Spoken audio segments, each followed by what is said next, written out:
অভিনেতা হিসেবে তিনি বাংলায় এই মুহূর্তের একজন অত্যন্ত জনপ্রিয় মুখ। একই সঙ্গে তিনি ওয়াইল্ড লাইফের ওপর কাজ করছেন। তার পাশাপাশি যেটা খুব ইন্টারেস্টিং আমাদের মতো মানুষের কাছে, তিনি রাজনীতি বা রাজনৈতিক কোনো ইস্যু নিয়ে নিজের সুচিন্তিত মতামত দিতে দুবার ভাবেন না। তিনি প্রতিষ্ঠান বিরোধী অবস্থান নিতে খুব একটা সংকোচ বোধ করেন না। তিনি বাদশা মৈত্র, আজকে আমাদের গেস্ট। বাদশা, তোমাকে অসংখ্য ধন্যবাদ। ওভারঅল এই মুহূর্তে দাঁড়িয়ে একটা লোকসভা ভোট দরজায় কড়া নাড়ছে। 2011 পর থেকে 2024 এটা বিরাট সময় চলে গেছে, একটা ডিকেড। এই সময়টাকে তুমি খুব অল্প কথায় কিভাবে মূল্যায়ন করো? কি চেঞ্জেস লক্ষ্য হয়েছে অ্যাজ আ সোসাইটি? অনেক কিছু বলার আছে। যদি এক কথাই বলতে যাই, যেটা আমি সব থেকে আমাকে আহত করে, সেটা হচ্ছে যে আমাদের এই সোসাইটিতে একটা প্রবণতা বাড়ছে, যেটা হচ্ছে যা আমার প্রাপ্য নয় আমি তাও পেতে পারি। সেটা প্রত্যাশা করার মধ্যে কোনো অন্যায় নেই, পেতেই পারি। এটা প্রত্যেক দিন একটু একটু করে ছড়িয়ে যাচ্ছে। আমার ছোটোবেলায় আমরা শুনতাম কোনো মানুষ যদি পাড়ায় ঘুষ খায়, তাকে আলাদা করে আমরা আইডেন্টিফাই করতাম যে লোকটা ঘুষ খায়, এবং তাকে অন্যভাবে দেখা হতো। আজকে যদি কারো সম্পর্কে বলি লোকটা ঘুষ খায়, তারপরে সে প্রশ্ন করবে তো মানে সবাই তো খায়, ব্যাপারটা এরকম। এটা একটা মান্যতা পেয়ে যাচ্ছে। এবং হতে পারে এটা সমাজে বিভিন্ন স্তরে হচ্ছে। হতে পারে যারা সাধারণ লোক, যাদের জীবনের লড়াইটা অনেক কঠিন, এক্ষেত্রে তাদের দোষটা আমি কম দেখি, কারণ যাদের অনেক আছে তারপরেও যখন তারা এটা করে, তাদের অন্যায়টা অনেক বেশি আমার কাছে। কিন্তু সাধারণ লোকেদের যেটা হয়তো মনে হচ্ছে, এটা আমার ধারণা, বড় বড় লোকেদের দেখে যে সমস্ত লোকের নাম জড়িয়ে আসছে, যে তারা যদি এটা করতে পারে, তাহলে আমি তো এত অভাবের মধ্যে আছে, আমি কেন এটুকু চাইবো না, আমি চাইতেই পারি। তো এই একটা যে কোনো জিনিসকে এর পেছনে প্রাপ্য আমার যা নয় তা পাওয়ার মধ্যে একটা করাপশন আছে, এক ধরনের দুর্নীতি অবশ্যই আছে। সেইটাকে একটা সামাজিক মান্যতা দেওয়ার চেষ্টা হচ্ছে, যে সমাজের সর্বস্তরে এটা ছড়িয়ে গেলে আলাদা করে কেউ কাউকে পয়েন্ট আউট করতে পারবে না, মানে এটা চলে। কিন্তু তোমার কি মনে হয় না যে আমরা যেই যেই যেই সময়ে বাস করছি, তাতে একটা corruption free society, it is almost an utopia? Absolutely. আজকে বলে না, যে কোনো সময় তাই ছিল। আমি এটাকে এভাবে দেখি যে কোনো মানুষের যদি শরীরে একটা বড় অসুখ হয়, ক্যান্সার ধরি আমি, তাহলে ক্যান্সারের চিকিৎসার সময় আমাকে দেখতে হয়, বা ডাক্তাররা দেখেন ক্যান্সারটা কতটা ছড়িয়েছে, তার উপর তার ট্রিটমেন্ট কি, রেডিয়েশন হবে কি, কেমোথেরাপি হবে, তার ডোজটা সেইভাবে ডিসাইডেড হয়। তো সোসাইটিও আমার কাছে অনেকটা ওই রকমই। তার শরীরে রোগ আগেও ছিল, আজকেও আছে, পরেও থাকবে। কিন্তু রোগের প্রকোপটা কতটা, তার উপর নির্ভর করে সোসাইটি কোন জায়গায় দাঁড়িয়ে আছে। তো ঘুষ আগেও খেয়েছে লোকে, কিন্তু আজকে যে জায়গায় যেটা বললাম, যে এটা একটা সার্বজনীন রূপ পেতে চলেছে, যে সবাই এটা করতে পারে, সেটা আমাকে বেশি ভাবায়। রাজনৈতিক নেতারা যাকে দেখে আমরা বড় হচ্ছি, বা যারা আমাদের সামনে নেতৃত্বে আছেন, তারা একের পর এক দুর্নীতিতে জড়িয়ে পড়া বা তাদের বিরুদ্ধে অভিযোগ ওঠা, এটা সোসাইটির মধ্যে থেকে ভ্যালু সিস্টেমটাকে নষ্ট করে দিচ্ছে। অবশ্যই। ছোট থেকে বড় হওয়ার সঙ্গে সঙ্গে আমরা যাদের দেখি, তাদের মধ্যে কিছু কিছু কবি, সাহিত্যিক, বুদ্ধিজীবী, তাদের দেখি আমরা একটা পার্ট। আর দেখি আমাদের দেশের প্রধানমন্ত্রী, মুখ্যমন্ত্রী, প্রেসিডেন্ট, রাজ্যপাল, তাদের দেখি আমরা। তো এই সমস্ত মানুষগুলো সম্পর্কে যখন এইরকম কোনো অভিযোগ আসে, তখন একটা কিশোর মনে খুব বেশি আলোড়ন পড়ে। তার মনে হয় যে ইনি যদি এটা করেন, বিশেষ করে মুখ্যমন্ত্রী, প্রধানমন্ত্রী, এই সমস্ত পোস্ট যারা হোল্ড করেন, তাদের অনেক বড় দায়িত্ব আছে সব কিছুর ঊর্ধ্বে থাকার, যে সমস্ত সংশয়ের ঊর্ধ্বে তারা থাকবেন। মূল যেটা বলবো, যে সম্পদের একটা বিপুল বৃদ্ধি হচ্ছে, এবং এমন একটা অল্প সময়ের মধ্যে, এবং এর কোনো যুক্তিসঙ্গত কোনো ব্যাখ্যা নেই যে কোথা থেকে হলো এটা। মানে এত অল্প সময়ের মধ্যে এই টাকাটা তিনি কোথা থেকে পেলেন, এর কোনো যুক্তিসঙ্গত ব্যাখ্যা নেই। আমরা কি এভাবে বলতে পারি যে তৃণমূল আমলে বাংলার দুর্নীতি প্রাতিষ্ঠানিক রূপ লাভ করেছে? বাদশা মৈত্র কি এটা মনে করে? সেটা হচ্ছে দুর্নীতি হয়নি, এটা আজকে তৃণমূল কংগ্রেস নিজেও বলছে না। তাদের প্রশ্ন করলে তারা বলছে যে অপরাধ করেছে তার শাস্তি হোক, হচ্ছে না কিন্তু বলছে না। অন্য রাজ্যে কতটা হচ্ছে সেই রেফারেন্সটা নিয়ে আসেন, কিন্তু একবারও বলেন না যেখানে হচ্ছে না। এই হচ্ছে না বলার জোরটা তারা হারিয়ে ফেলেছেন। কেন হারিয়ে ফেলেছেন? তার মানে তারা নিজেরাই মেনে নিচ্ছেন হচ্ছে, কিন্তু তাদের বক্তব্য হচ্ছে আমাদের একা হচ্ছে না, অন্য জায়গাতেও হচ্ছে। আমার প্রশ্নটা এখানে, অন্য জায়গায় আগে হর্স ট্রেডিং হতো, ঘোড়া কেনা বেচা হতো, পলিটিক্যাল লিডারদের কেনা বেচা হতো, পশ্চিমবঙ্গে হতো না। তাই অন্য জায়গায় হচ্ছে মানেই আমার জায়গায় হওয়াটা মান্যতা পাবে, এটা ভাবার কোনো কারণ নেই। বাঙালি এবং বাঙালির সত্তা, এটা কি তৃণমূল আমলে তার মানে একটা অ্যাসপেক্ট থেকে কালিমা লিপ্ত হয়েছে বলে তুমি মনে করো? দেখুন ওভারঅল বাংলাভাবে বলবো না, কিন্তু কিছু দিক তো আছে। যেমন আমি একটা এক্সাম্পল দিচ্ছি আপনাকে। আগে সমাজের বিশিষ্ট মানুষ, কবিদের কথা বলছি, কবি সাহিত্যিক, তারা বিভিন্ন বিষয়ে নামকরণ করতেন। তো আকাশবাণীর নাম কোনো পলিটিক্যাল মানুষের দেওয়া নয়, আমাদের নন্দন, বিভিন্ন রকম আছে, বড় বড় জায়গা আছে। তো তাদের ওই জ্ঞানটা, তাদের ভীষণ সেন্সিটিভ মানুষ তারা। তা আজকে পশ্চিমবঙ্গে যে কোনো নামকরণ যদি দেখি আমরা, সেটা রাজ্যের মাননীয় মুখ্যমন্ত্রী করেন। একজন সাহিত্যিক এই কাজটা অনেক বেশি যোগ্য, তাহলে কেন হয় না? তার কারণ আমরা মেনে নিচ্ছি তাহলে একদিক থেকে যে আমাদের সেই যোগ্যতাটা নেই। এটা কি খুব আনন্দের? মানে বাঙালি হিসেবে, একজন অভিনেতা হিসেবে আমার কাছে এটা খুব গর্বের। কেন বুদ্ধদেব ভট্টাচার্য তাই ছিলেন। বুদ্ধদেব ভট্টাচার্য ভালো লিখতেন, বুদ্ধদেব ভট্টাচার্য রাজনীতিবিদ ছিলেন, বুদ্ধদেব ভট্টাচার্য ভালো আবৃত্তি করতেন, বুদ্ধদেব ভট্টাচার্য ফুটবল ক্রিকেট নিয়ে তার নিজস্ব মতামত ছিল। তো বুদ্ধদেব ভট্টাচার্য যদি থাকতে পারে তাহলে মমতা বন্দ্যোপাধ্যায়ের প্রবলেম কোথায়? করার মধ্যে কোনো আপত্তি নেই তো। প্রশ্নটা হচ্ছে, আমি যদি মনে করি একমাত্র আমি এটা করার যোগ্য আর বাকিদের এ ব্যাপারে কোনো যোগ্যতাই নেই, আমার আপত্তিটি সেখানে। ধরুন জ্যোতি বসু প্রধানমন্ত্রী, তাকে সিনেমা থিয়েটার সাহিত্য নিয়ে প্রশ্ন করলে উনি পরিষ্কার বলতেন, আমি এটা বুঝি না, ওটা বুদ্ধ ভালো বোঝে। তিনি ভালো প্রশাসক, উনি প্রশাসন বোঝেন, রাজনীতি বোঝেন, কবিতা সাহিত্য বোঝেন না, এর মধ্যে কোনো অন্যায় নেই।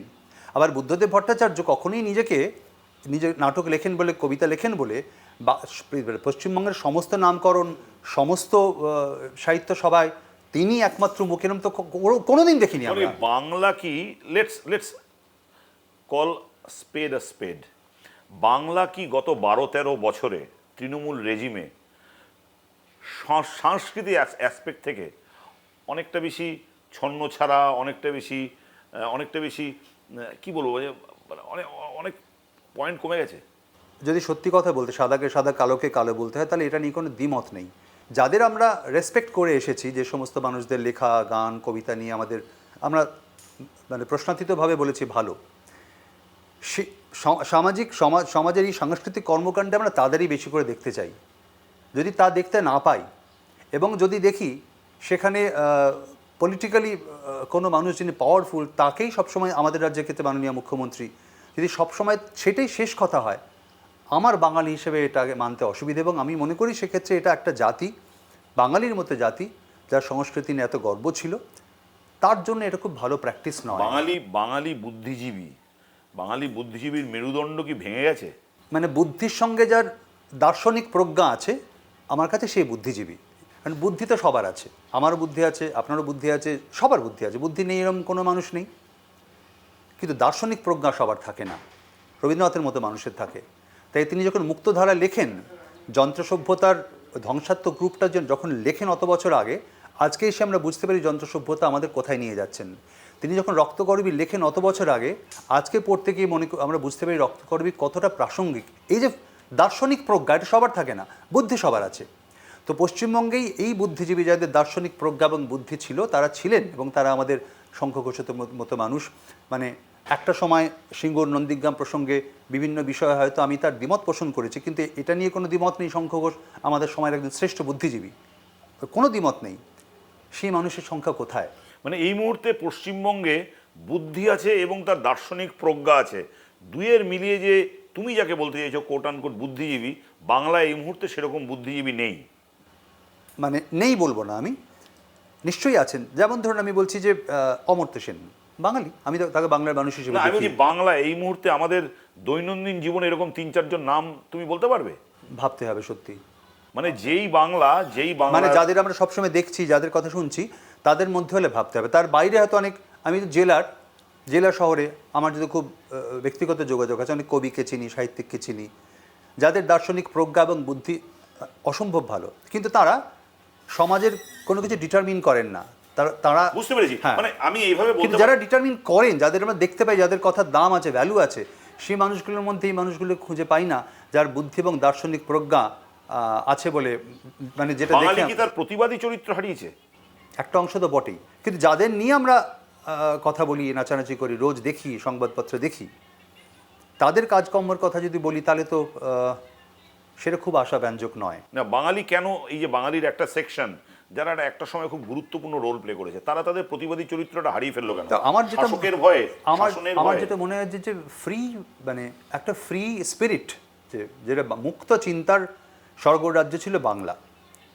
এই মুক্ত চিন্তা থেকে নানা কিছু আসতে পারে, সেটা আমি কখনো আমার মতের পক্ষে হতে পারে, কখনো বিরুদ্ধে হতে পারে, কিন্তু চিন্তার পরিসরটা ছিল। আজকে আমরা যে সময় দাঁড়াচ্ছি সেই সময় যদি একটার পর একটা ঘটনা দেখি আমরা, একটা সিনেমা রিলিজ করা নিয়ে, যে ছবিতে আমিও পাঠ করেছি, একটা ছবি রিলিজ করা নিয়ে একজন প্রযোজককে যেতে হচ্ছে সুপ্রিম কোর্টে। মুক্ত চিন্তার পরিষদ থাকলে এটা হতো না। এবার প্রশ্ন উঠবে, আগে কি হতো না? আবারও বললাম যে কোনো খামার নামটা মনে আছে? ওই প্রসঙ্গে আসছি আমি। আগে কি হতো না? হতো। মজা হচ্ছে, পশু খামার যেদিন বন্ধ হয়েছিল, প্রথম কথা এটা সবার জানা উচিত, পশু খামার বন্ধ হয়েছিল ইলেকশন কমিশনের নোটিশে। ইলেকশন কমিশনকে নোটিশ করেছিল বামপন্থী একজন নেতা। কিন্তু তারপরের দিন যেটা ঘটেছিল, তৎকালীন মুখ্যমন্ত্রী বুদ্ধদেব ভট্টাচার্য একদম বিবৃতি দিয়েছিলেন তার বিরুদ্ধে, সম্পূর্ণরূপে সে সমর্থন করে বলেছিলেন যে নাটক হওয়া উচিত, বন্ধ করাটা সম্পূর্ণ অনুচিত হয়েছে। আজকে আপনি দেখাতে পারবেন এরকম কোনো ঘটনায়, বা যে ছবিটা আমাদের আটকে গেছিল, রাজ্যের সর্বোচ্চ স্তর থেকে তারা একটা বিবৃতি দিয়ে জানিয়েছে যে ছবিটার হল দেওয়া ঠিক হয়নি, এটা অন্যায় হয়েছিল, আপনি দেখাতে পারবেন? পারবেন না। এবং এটা আমি সর্বত্র বলছি, এই জিনিস সর্বত্র চলছে। মানে বাংলা তার বিভিন্ন অ্যাসপেক্টে তার গণতান্ত্রিক যে ভাবমূর্তিটা বা গণতান্ত্রিক স্পিরিটটা, সেটাকে হারিয়ে যাচ্ছে তুমি বলতে? এটা সব থেকে ভালো এক্সাম্পল তার সাংবাদিকরা। আর আমি বলছি, আজকে একটা সামান্য খবর, একটা খড়গপুর শহরে একটা বাংলা মদ বিক্রি করা নিয়ে রিপোর্ট করতে গিয়ে কোনো একজন সাংবাদিককে জেল খাটতে হচ্ছে। এটা কি আপনার মনে হয় যে গণতান্ত্রিক পরিবেশ? আমি যে কোনো সংবাদ মাধ্যম, বড় ছোট মেজো যে কোনো, কদিন আগেও দেখেছি আমরা সন্দেশখালির প্রসঙ্গে, এটা কি খুব কাম্য? এটা কি এইটা যদি পরিসর হয়? আজকে এটা মানে গোটা দেশ পরিপ্রেক্ষিতে আমি পড়ছিলাম, কঙ্কনা সেন শর্মা একটা কথা বলেছে, ভারতবর্ষের নিরিখে বলেছে যে কোনো কথা বলতে আমার আজকে ভয় করে, যে আমি দেশদ্রোহী হয়ে যেতে পারি, অমুক কিছু হয়ে যেতে পারি। তা আমরা কি নিজেরা এর বাইরে আছি? মানে বাংলাও সেই ভয়ের বাতাবরণ বাইরে আছে কি? এই প্রশ্ন তো সব থেকে প্রশ্ন আমি যেটা করি, সাংবাদিকদের বলি যে তারা কি তার স্বাধীনতাটা প্র্যাকটিস করতে পারছেন? সাংবাদিকদের আমরা কিছু না, এই কারণে ফোর্থ পিলার, যেহেতু আমি এটাকে একদম ফোর্থ পিলার, মানে আমার সব থেকে বড় সাপোর্টটা, আমি একটা কিছু বলতে চাই, আমি তোমার কাছে যাব, বা আমার প্রতি অন্যায় হচ্ছে, তুমি সেটা লোককে জানাবে। তোমার স্বাধীনতা না থাকলে আমার অন্যের লোকে জানবে কি করে?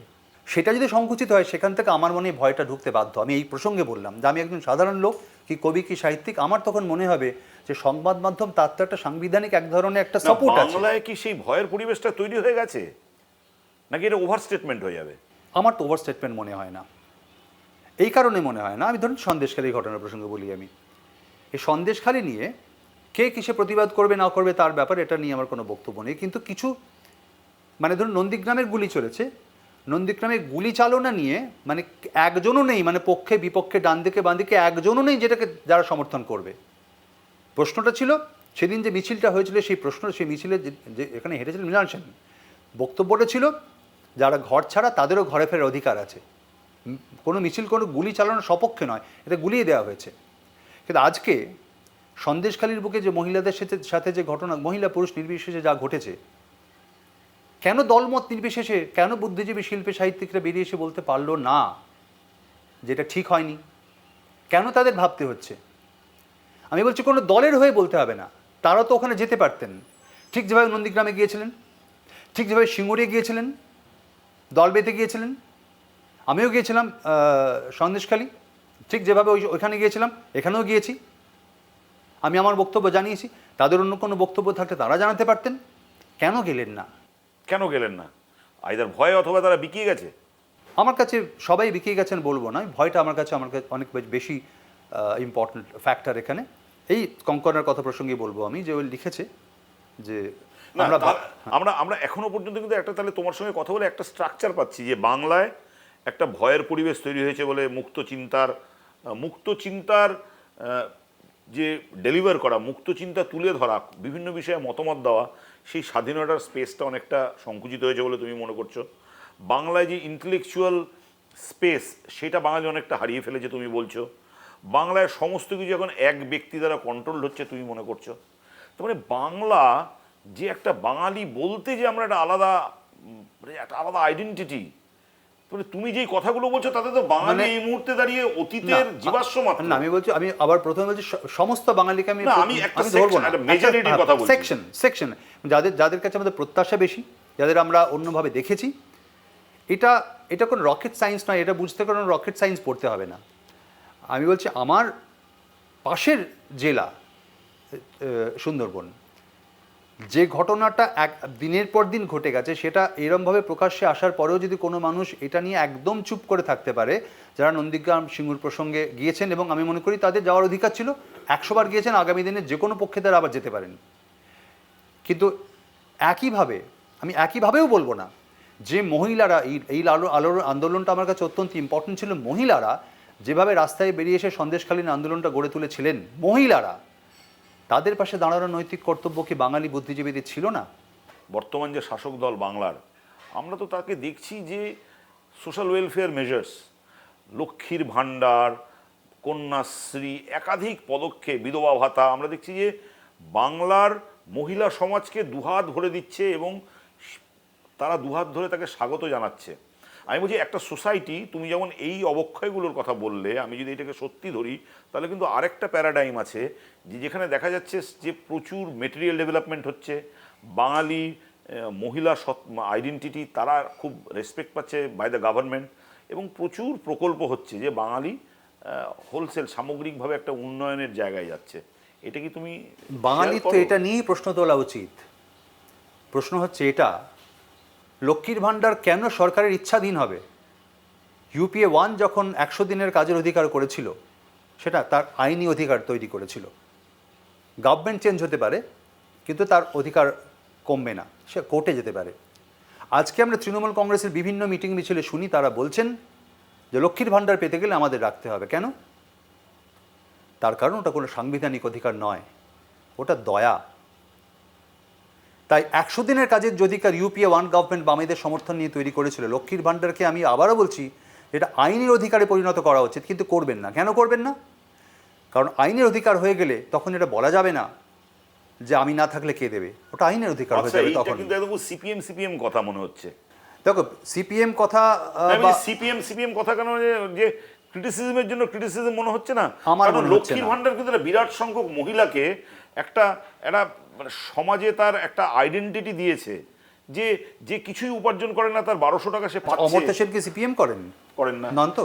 আমি তার প্রতিষ্ঠার রিপোর্টটা আপনাকে পড়তে বলবো। আমি বলছি বাম আমলে তো এরকম একটা প্রকল্প হতে পারত। আমি রিপোর্টটা পড়তে বলবো। রিপোর্টটা পরিষ্কার করে বলছে এই লক্ষ্মীর ভাণ্ডার প্রসঙ্গে, আমি ডেটাটাও আপনাকে দিয়ে দেবো চাইলে, যে যাদের যাদের প্রাপ্য এটা পাওয়ার কথা তাদের কত একটা বিপুল অংশের মহিলা সেটা পাচ্ছেন না, 1 নম্বর। 2 নম্বর, আমি মনে করি লক্ষ্মীর ভাণ্ডার হওয়া উচিত, কিন্তু আমি এটাও একই সঙ্গে মনে করি যাদের এটা প্রয়োজনীয় তাদের জন্য 1000 টাকাটা 3000 টাকা বা 4000 টাকা হতে পারে। যার প্রয়োজন নয় তার ক্ষেত্রে এই টাকাটা পাওয়ার কথা নয়। এই যে প্রথমেই আপনাকে বললাম যে আমার প্রাপ্য নয় তা পাওয়ার অভ্যেস হয়ে যাচ্ছে আমার, তাই আমি এটা বলতে পারছি না যে আমার তো লক্ষ্মীর ভাণ্ডার দরকার নেই। আমি মনে করি কন্যাশ্রীর দরকার আছে, কিন্তু আমার মেয়ের দরকার নেই। এখন শুনছি প্রাইভেট স্কুলে কন্যাশ্রী দেওয়া হবে। কেন? যে মেয়েটির অবস্থা অনেক খারাপ তার টাকাটা ডাবল করে দেওয়া হোক, যার প্রয়োজন নেই তাকে না দেওয়া হোক। কেন বাঙালি প্রশ্ন তুলবে না যেখানে মিড ডে মিলে একটা শিশুর পেছনে খরচ 1.5 টাকা 2 টাকা 2.5 টাকা, সেখানে শুধু একজন মাননীয় মুখ্যমন্ত্রীর ছবি ছাপতে কয়েক লক্ষ কোটি খরচ হয়ে যায়? কেন বাঙালি প্রশ্ন তুলবে না? এগুলো কি ভোট কেনার? আমি বলছি, আবারও বলছি যে এখানে আপনি বলুন, এই আপনার যদি মনে হয় এটা সিপিএম এর কথা, সিপিএম জানি না, আপনার মনে হতেই পারে, এটা আপনার ব্যক্তিগত পারসেপশন, কিন্তু আমি বলছি আমার এই বস্তুনিষ্ঠ প্রশ্নটার উত্তর কি কারো কাছে আছে? যদি না থাকে তাহলে বুঝবো যারা আমাকে এটা শুনে সিপিএম বলতে চাইছে আমি জানবো তাদের কাছে আমার প্রশ্নের উত্তর নেই। তাদের ব্যক্তিগতভাবে চরিত্র হনন করে আমার প্রশ্নটাকে ডাইলুট করতে চাইছে। যেখানে আমার সিভিক ভলেন্টিয়ার ছেলেরা 15, 16, 14 হাজার টাকায় চাকরি করে, যেখানে আমি একটা বাসের ড্রাইভারের সাথে কথা হচ্ছিল, বাসে যেতে যেতে সে 13 বছর চাকরি হয়ে গেছে, 11 না 12 হাজার টাকা সে হাতে পায়, সেখানে কি করে আমাদের এমএলএ এমপিরা এসেই অত টাকা নিজেদের বাড়িয়ে নেয়? কি করে? কোন মানবিক অ্যাঙ্গেল এটা? এই প্রশ্নটা কার করার কথা? বাঙালির করার কথা? পরিযায়ী শ্রমিক, বিভিন্ন রাজ্য এটা নিয়ে, অন্যান্য রাজ্যের পলিটিশিয়ানরা বলে, অন্যান্য রাজ্যে গেলে সাংবাদিক বন্ধুরা বলে, এই পরিযায়ী শ্রমিক, এই যে একটা বহির্গমন, বিরাট সংখ্যক বাঙালি মুর্শিদাবাদ, মালদা, জলপাইগুড়ি বিভিন্ন জেলা থেকে বাইরে কাজ করতে যাচ্ছে, এটা কি পীড়া দেয়? দেয় না, অসম্ভব পীড়া দেয়।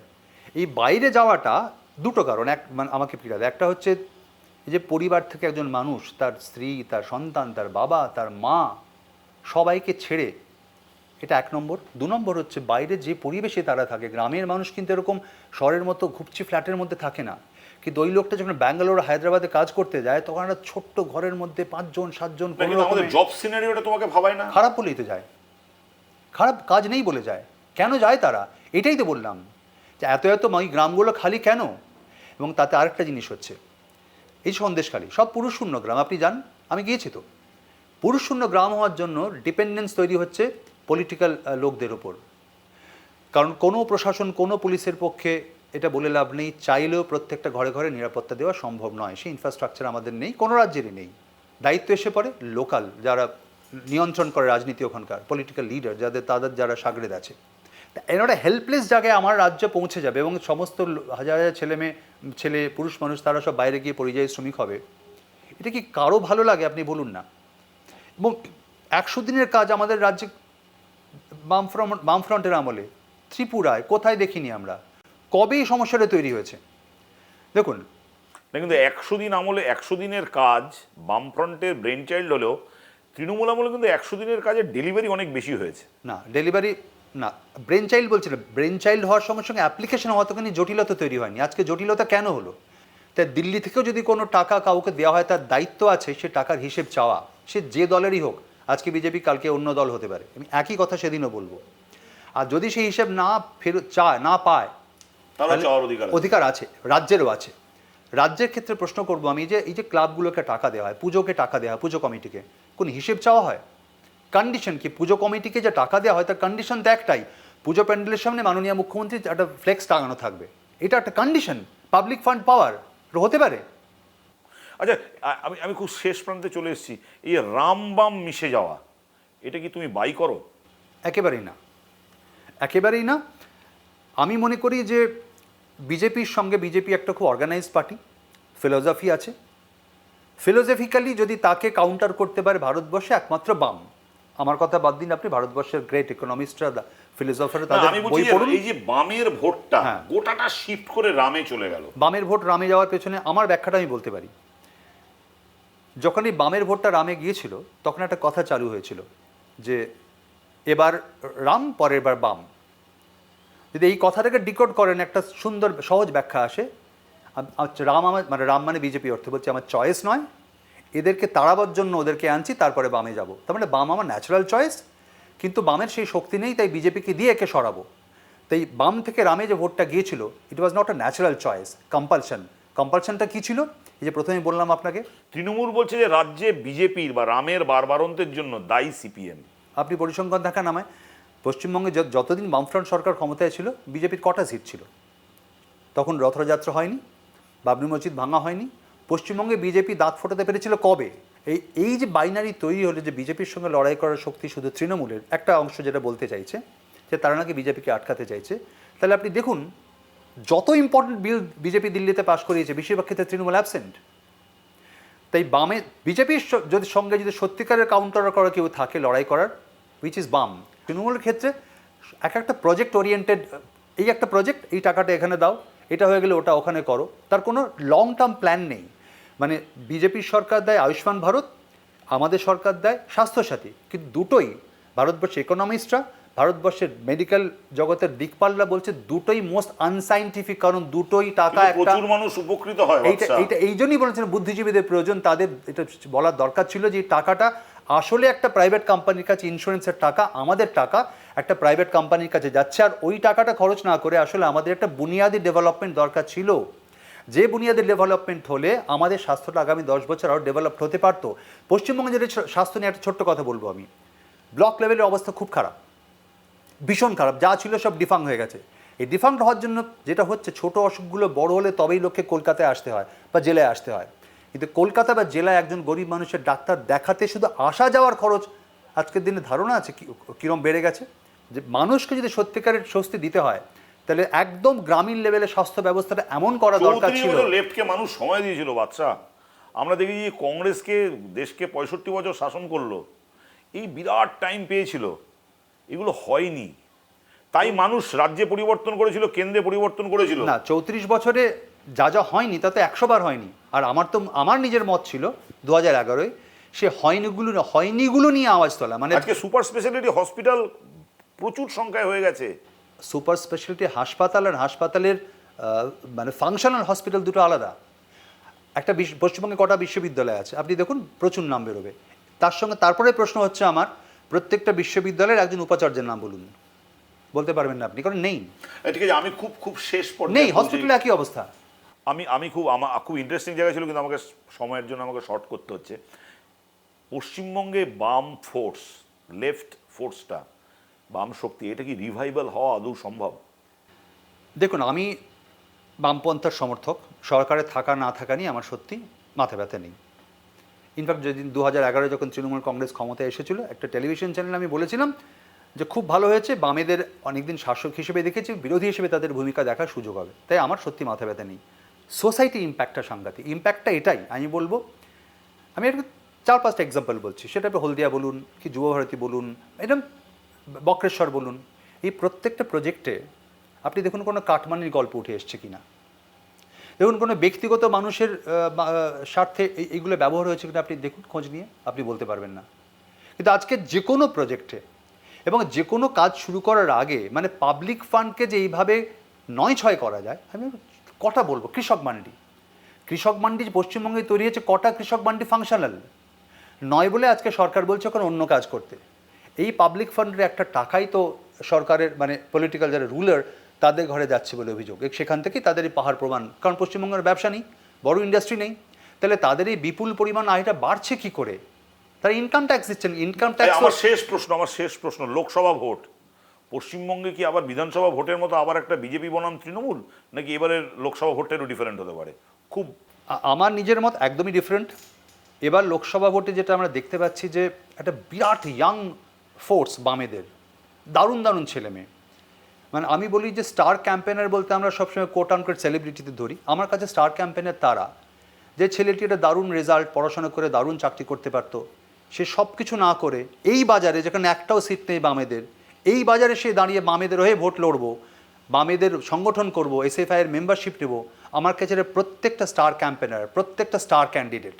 তাই এতগুলো স্টার ক্যান্ডিডেট যারা বাংলায় লড়াই করছে বামে ধরে, বাম কংগ্রেসের জোটের হয়ে, আর একটা পার্টি আপনি দেখাতে পারবেন না যার এতগুলো স্টার ক্যান্ডিডেট আছে।